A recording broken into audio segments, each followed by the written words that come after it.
પાલિતાણા નગરપાલિકાની ચૂંટણી પહેલા કોંગ્રેસ પ્રમુખે કેસરીઓ ધારણ કરતા રાજકીય વર્તુળમાં સનસનાટી મચી ગઈ।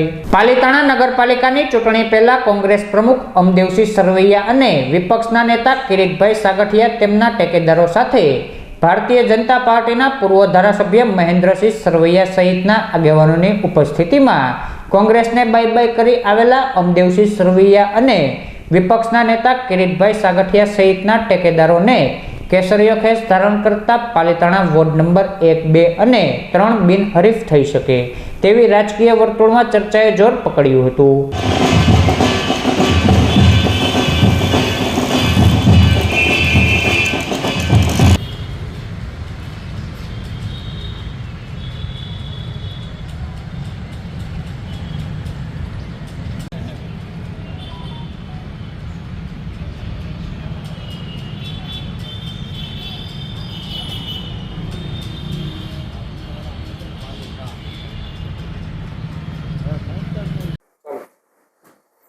પાલિતાણા નગરપાલિકાની ચૂંટણીનો આજે ઉમેદવારી ફોર્મ ભરવાનો છેલ્લો દિવસ હતો।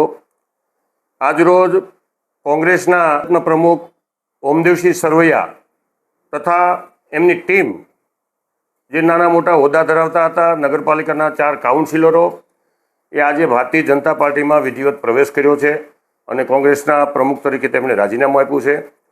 પાલિતાણા નગરપાલિકાની ચૂંટણીમાં વોર્ડ નંબર 1માંથી તેમને અમે ઉમેદવાર કર્યા છે અને લગભગ વોર્ડ નંબર 1, વોર્ડ નંબર 2 અને વોર્ડ નંબર 6 એમ કરીને 7 થી 8 સીટ ભારતીય જનતા પાર્ટીની બિનહરીફ થશે। રાષ્ટ્રીય પ્રવાહમાં ઓમદેવસિંહ અને એમના મિત્રો કોંગ્રેસમાંથી ભાજપમાં પ્રવેશ કર્યો છે, વિકાસને સાથ સહકાર આપ્યો છે।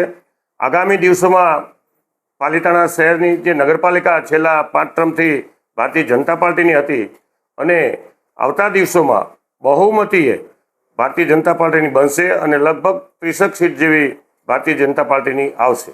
ઓમદેવસિંહ સરવૈયા, મારે અત્યાર સુધી છેલ્લા 2.5 વર્ષથી હું શહેર કોંગ્રેસ પ્રમુખના જવાબદારી નિભાવતો હતો, પરંતુ શહેર કોંગ્રેસ પ્રમુખની જવાબદારીમાં મેં મારી રીતે ઘણા કામ કરવાની કોશિશ કરી, પણ કોંગ્રેસના આંતરિક જૂથવાદ અને વાદ વિવાદ સિવાય બીજી કોઈ વાત નહીં એવી નીતિથી કંટાળી ખૂબ મન દુઃખ થતું। ક્યારેક અમારા ને અમારા પક્ષના લોકો અમારી પર ખોટા આક્ષેપો કરતા મન દુઃખી થઈ જતું।